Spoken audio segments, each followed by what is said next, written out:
Ladies and gentlemen, we take you now behind the scenes of a police headquarters in a great American city, where under the cold, glaring lights will pass before us the innocent, the vagrant, the thief, the murderer.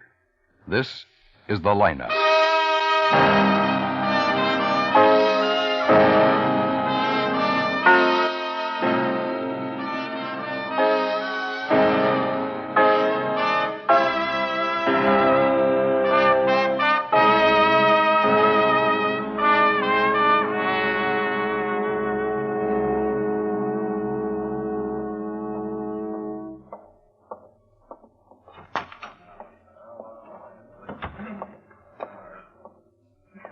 Hello, Coyne. My witness show?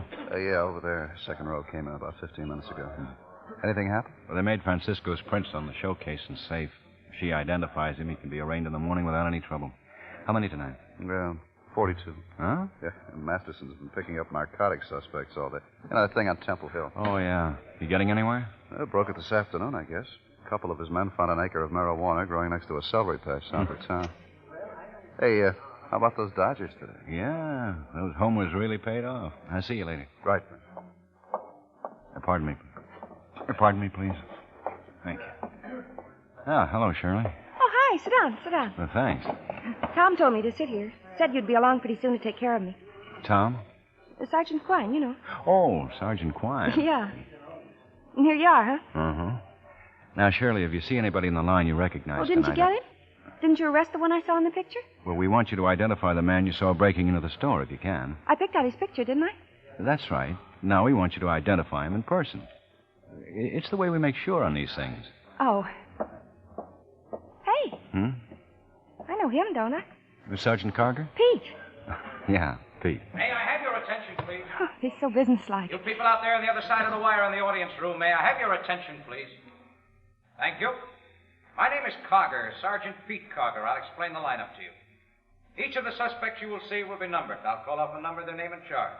If you have any questions or identifications, please remember the number assigned to the prisoner as I call his name. At the end of each line, when I ask for questions or identifications, call out the number. If you're sure or not too sure of the suspect, have him held. The officers who took your name will assist you. They're seated among you. Please be prompt with your questions or identifications. When the prisoners I've leave never here, seen they're anything sent like to the this washroom before. and dressed back into the jail. Exciting, you know, for a girl Makes like it me. quite difficult to bring them You know? back after they leave Yeah, here. yeah. Now, the questions I ask How you long have you been a suspects are merely to policeman? get a natural tone of voice. 13 Not pay years. too much attention to That's their a long answers, time, as isn't they it? often lie. Yeah. All right, bring on the line. All the way to the end of the stage, boys. Over here, all the way to the end. That's right. Now turn and face the screen. There he is. Take your hands out The of your tall pockets. one. Look straight That's the man I ahead. saw in the picture. That's Same one who the broke ticket. into the store. You're certain? All right, number one. Okay, Clarence Daly, let's wait until he's Grant's questioned. Merchandise. Up to the white line, Clarence. Where do you live? 727 Patriarch. Speak right up, Clarence. It's a long way to the back of the room. Once more. 727 Patriarch Street. What's your occupation, Clarence? I work in a liquor store. Sell liquor. Hapman's. Hapman's? Hapman's Liquor. It's over on 43rd. That where you were arrested, Clarence? Yeah. Anyone arrested with you? No. Oh, I was all alone. Look straight ahead of you, Clarence. Don't look at me. You own a gun? No. Automobile? No, not anymore. I had a Ford until last month. Okay, Clarence, step back. I didn't get that, Sergeant. Step back against the wall, Clarence.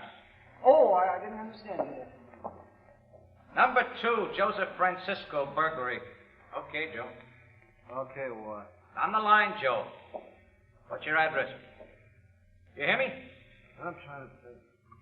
Holy, Ravensport Hotel, someplace on Marshall Street. You new in town? That's right. Where you from? Orville, Missouri. When'd you get here? Last week. Thursday, I guess. No, it's Friday. Are you sure about that? Oh, why, Yeah, he's I'm sure. lying. About what? But the store was Stand right. up We'll straight, straighten Joe. it out. That's more like it. Just let your hands hang at your sides. You own a car. That's him. Yeah. What kind? What color? 49 What happens now? Chevy. Well, at the end of the line, we'll hold him out for interrogation. Oh. Anyone with you when you were arrested, Joe? I was with a girl. What's her name?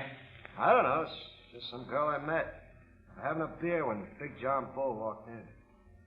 Sure could use that beer now. Yeah. Well, step back. Lieutenant. Number You 3, married? Robert Ainsworth. No, I'm not. Vagrancy. Oh, Step up to the circle, Robert. I Yeah? Where just do you wondered. live, Robert?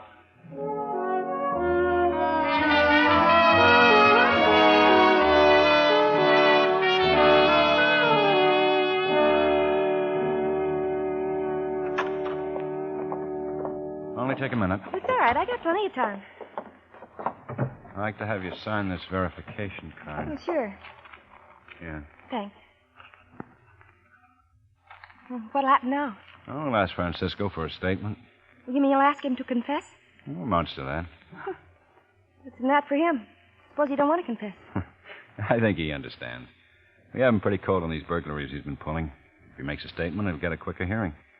I might be calling you back in a few days to appear. In court? Well, sort of. Magistrate's court. That's when the complaint will be presented. Oh, Well, thanks for coming down. Really appreciate it. I'm glad to do it. Hello, Pete. Oh, hello. How are you? I'm fine. A hotshot called, Ben. What's up? Double murder. When? 10 minutes ago. Quine's out there now. I see you in the garage. Right. Bye. Oh, yeah, so long. Well, goodbye. Goodbye, Shirley.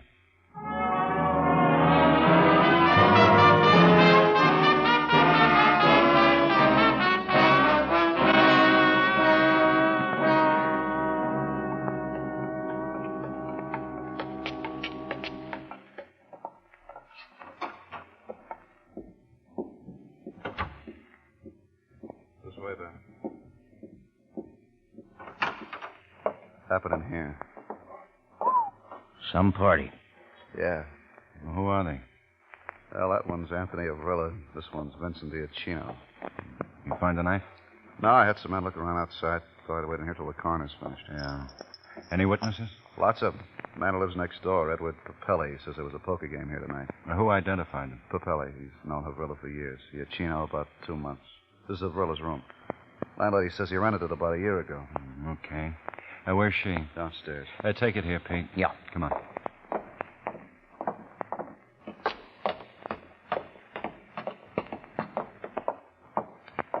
To your right, Ben. All right. Terrible thing. Is that her? Yeah, that's her. Terrible. Mrs. Konopka, this is Lieutenant Guthrie. Oh, the terrible thing. Such nice boys, all of them. Such nice boys. Playing cards and living and talking. I understand Anthony Havrilla's lived here for a year. Is that right, Mrs. Konopka? Yes. Yes, that is. You've known him all that time? Oh, yes. Poor Anthony. The other victim, Vincent Diacino. You know him, too? Friend of Anthony's, I know this. Anthony's little friend. They work together. Where? I do not know. Do you know where Diacino lives? Yes. Yes, he lives in Gorman. Well, 10 minutes ago, you didn't remember that, Mrs. Konopka. Now I do. How about the others who were here? Did you see them? Yes. I see. Or did you know them? No. Any of them at all? I have seen them here before, but I do not know them. How many were there? No. No, I do not know.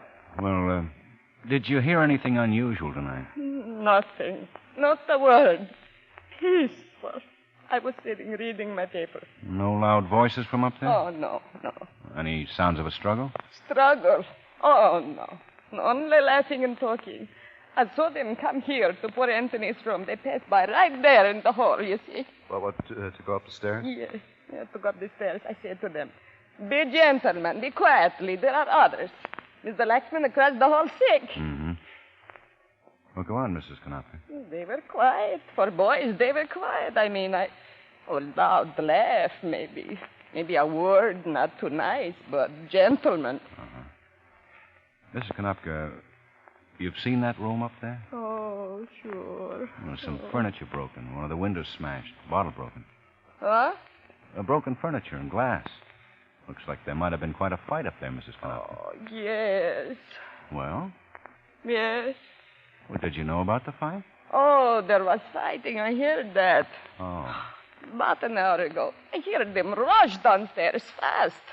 Then all is quiet. I wait a moment, then I go up to Anthony's room to see what terrible. Oh, terrible. Oh, I know this has been a lot for you, Mrs. Konopka, but I wish you'd do your best to cooperate with us. I tell everything.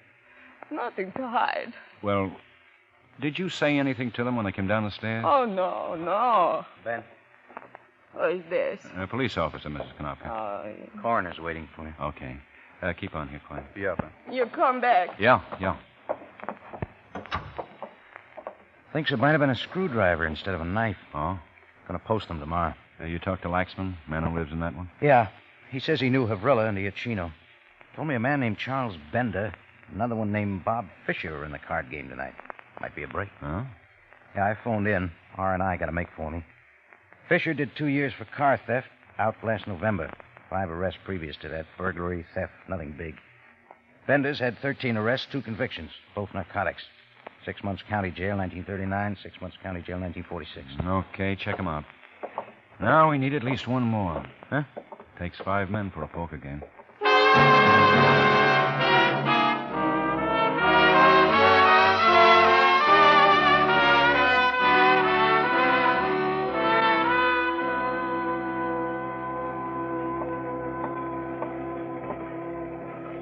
Morning, Ben. Morning. Anything new? Francisco made a statement. Clears up about 27 burglary jobs. And your friend Shirley Madden called twice. Oh, what'd she want? You? You can get the package together on Francisco, send over to the district attorney's office. Right. Pete in yet? Hey, he's in your office. Bender turned himself in this morning. Yeah? Yeah, walked in the 5th Precinct, told the desk sergeant he thought he was wanted. They just brought him down. Okay. Anything on the others? Watching their houses, checking their mama sheets. Okay. What'll I tell Shirley if she calls again? Oh, say I'll see her at the trial. Want to smoke, Ben? Yeah, thanks. Oh, hi, Ben. This is Charlie Bender. Oh, hello, son. Hello, Lieutenant. Understand you turned yourself in. Yes, sir. I didn't want any part of this. No part of it at all. He was just about to tell us what happened last night. Well, go ahead. No, I don't know how it started. I really don't. They've been drinking some, but nobody was drunk. Now, who was there? Well, Vrilla, Iachino, then a kid named Fisher, and this new kid that Tony invited. Now, what was his name? Tony just called him Pinky. He was already there when Fisher and me come in. Sitting there with Tony and Vince. Mm-hmm. They just called him Pinky, and we sat down to play. You don't know his full name? No. And I had nothing to do with it. It was Pinky. He was the one. You mean he did the killing? Yeah. You don't know any more about him other than that they called him Pinky? No. Go on. Well, we were playing 5-card. Me and Fisher dropped out after the openers. Pinky and Vince and Tony played it out. Tony won the hand. Then Pinky got mad about it, said he'd been sandbagging. Began calling Tony names, kept needling him. Pinky dealt the next hand, lost that too. He blamed Vince for it. Then he started swinging him. Vince went after him. Pinky picked up a screwdriver sitting on a windowsill and went right in his chest. We all got scared. Tony tried to get his arms around Pinky, and Pinky let him have it, too. I guess you saw where. That's about the way it happened. Why'd you run, Charlie? Pinky looked at me and Fisher and said we better get out of there before somebody called the cops. He said we were all in it together. Did he threaten you? He still had the screwdriver in his hand. Did he threaten you? Did he say he'd kill you if you didn't go with him? He just killed 2 guys. He had the screwdriver in his hand. Did he threaten Fisher? No, he just said we'd all be hauled in if we didn't get out of there. Can I have a light? This thing went out. Oh. Yeah. Thanks. Look, don't you guys believe me? Just trying to get all the facts. Well, I'm telling them to you. What happened after you left the house? We all piled in Fisher's car, started driving. Pinky said we headed for Chicago. Fisher didn't want to, but Pinky kept talking. Crazy kind of. Fisher said, okay, we do that. Pinky said he had a gun at his place. He wanted to stop, pick it up, so Fisher drove him over there. And where was that? Clover Street, I think. He went in, come right out. He had a gun with him. What kind? I don't know, just a gun. All right, then what happened? Fisher said he wanted to get some things at his place, so he drove over there. But there was a prowl car out in front when we went by, so he just kept on going. That's really what started me thinking. I knew we were in for it real good. Fisher and me didn't have anything to do with it, but they already wanted us. They knew who we were. I just took a chance when we stopped for a light on Federal. I piled out a car, began running. Pinky yelled at me, but I just kept on going. I ran an alley, climbed a fence, then I hid in a filling station. It was closed for the night. I just stayed there till I thought it was safe, and then I found the nearest police station. The whole thing started when Vincent Iachino won a hand from Pinky. Yeah, that's right. Pinky went after Vincent with a screwdriver, and then he got Tony. Uh-huh. All over that one hand? Yeah. How much money did Pinky lose on that hand, Charlie? 19 cents.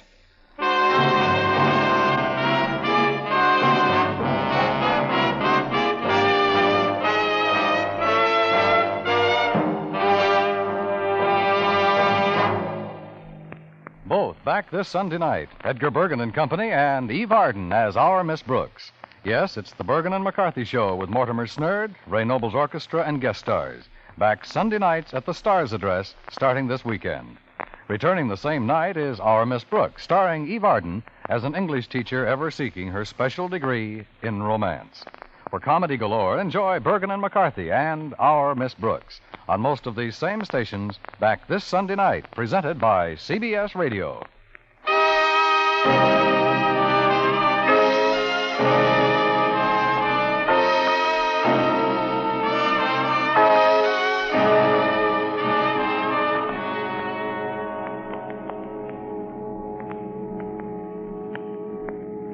You said it was a white house. Yeah, it was a White House. I'm pretty sure it was a White House. On Clover Street. Yeah, look, I'm doing my best. We've gone up and down 3 times now, Bender.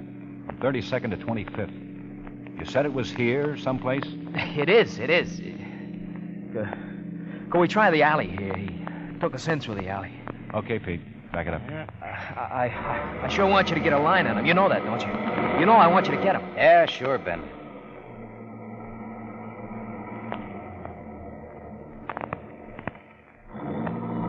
It's almost 6. Is it?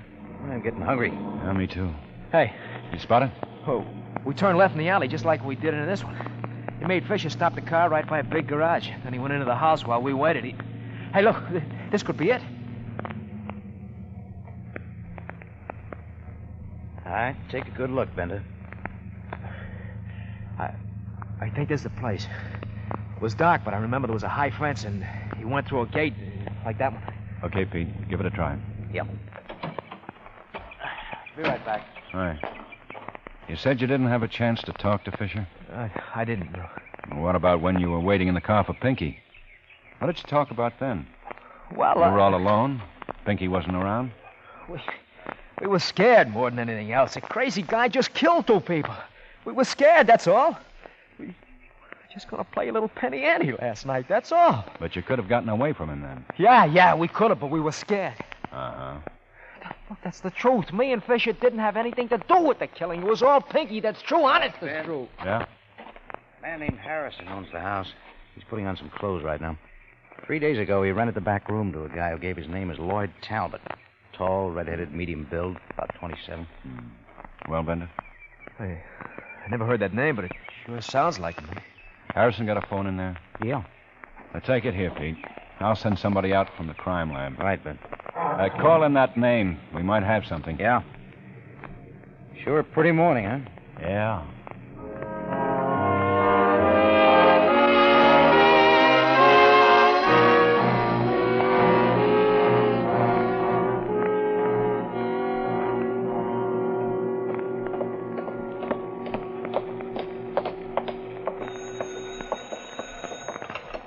Investigation, Sergeant Crime. All right, Charlie. Yeah. No, lady, you want the juvenile division. Just sit down on the bench there. 305. Hold on. Okay. This goes 305. Hi. Oh, hi. I haven't got a thing on a Lloyd Talbot, Ben. Well, Monica Fowle's still our best bet, then. Asher brought up his batch a couple of minutes ago. Got some mugs for him to look at. How many are there? 325. Hey, look, don't I get any sleep? After you look at these. Come on. Murph and Crockett found a screwdriver. It was in some bushes in front of the house. Lab said the blood samples the same type as those of the Chino and Avrilla. Any prints? One good thumbprint being checked now. Now, let me know. Okay. Okay, Charlie. Make yourself comfortable. Yeah. Hey, do I have to look at all these? I don't know. What?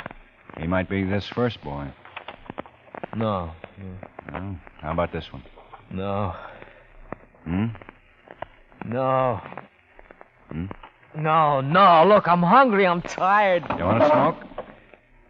Yeah. Thanks. Well, how about this one? No. Here. Thanks. Mm-hmm. Okay, let's... They found a car, Ben. Huh? Motorcycle officer on Federal Highway spotted it. Fisher's in it, shot to death. Let's go.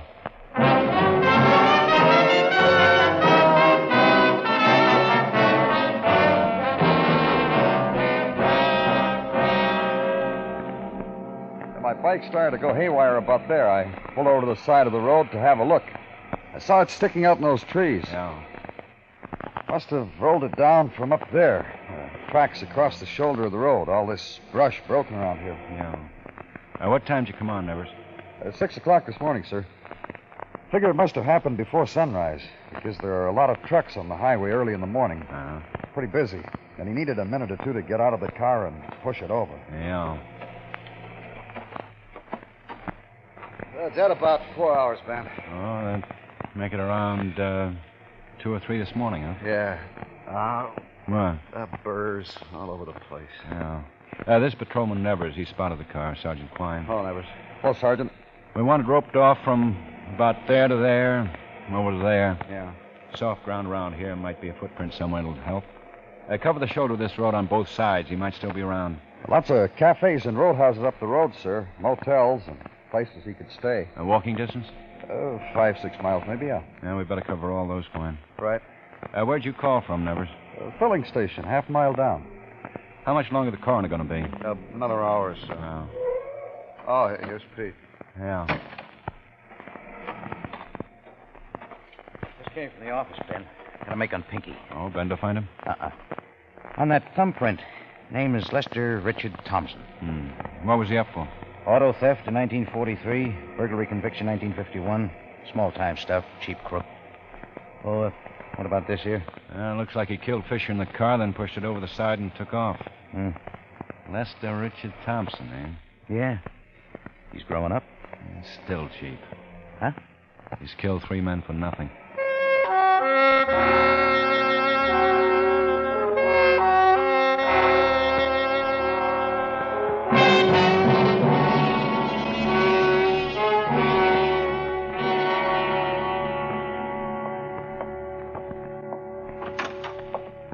Anything new?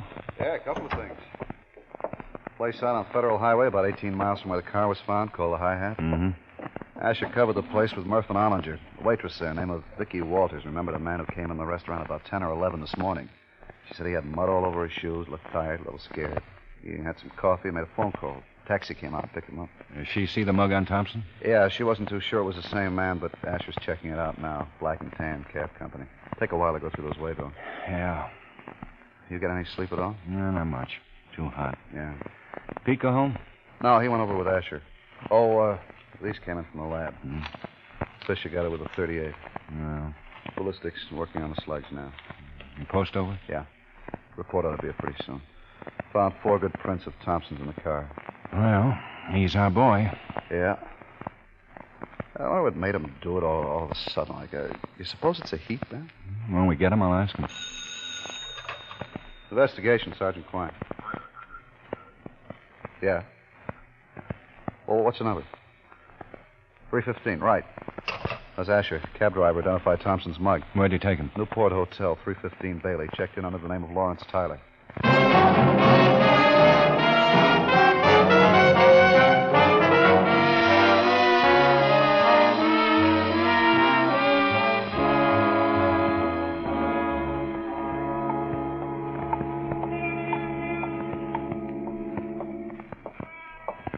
Hi. He's on the second floor, room 215. Asher's covering the stairs in the back. Okay. You want to take it here, Klein? Right. You alone? Yeah.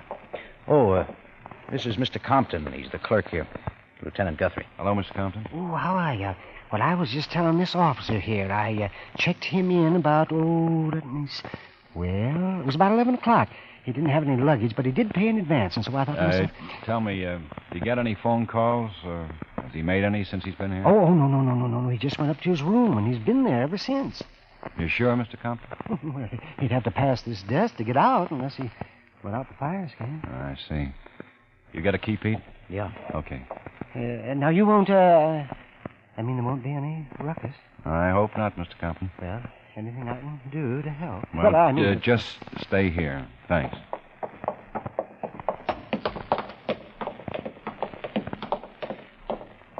That's to the right, Ben. Yeah.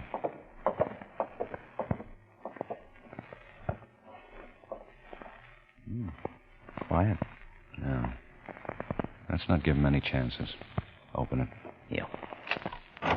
All right, Thompson, you're covered. Hey, what is this? What's the idea of busting a guy's room when he's sleeping? Police officers. Get on your feet and get some clothes on. We want you downtown. Hey, Wait, Ben, watch him. All right, boy. Come on now. Be sensible. Get him. Oh, chill, all of you. Okay, B. Hey, you hear me? I'll kill you. Tough guy. Yeah. Cheap tough guy.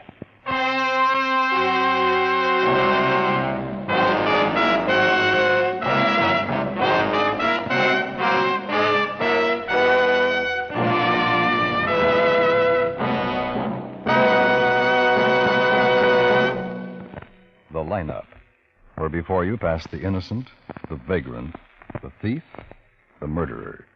Listen again next week when we again bring you the lineup. May I have your attention, please? You people out there on the other side of the wire in the audience room, may I have your attention, please? Thank you. My name is Cogger, Sergeant Pete Cogger. I'll explain the lineup to you. Each of the suspects you will see will be numbered. I'll call off a number their name and start.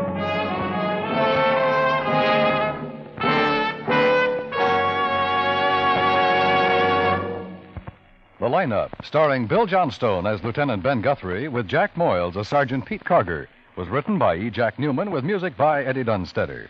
Featured in tonight's cast were Hy Averback, Virginia Gregg, Howard McNear, Lou Krugman, Anthony Barrett, and Larry Thor. The lineup is produced and directed by Jaime Del Valle. CBS Radio brings you every kind of show. Pleasure for everyone. Wonderful hours of fun. Turn your dial for a smile. Entertainment all the while. You'll hear the best wherever you go. Just tune to CBS Radio.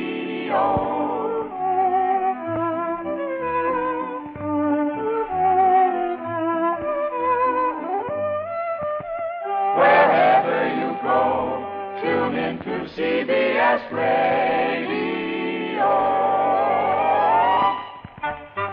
And remember, for music and songs of Tin Pan Alley, join Vaughn Monroe on Saturday nights.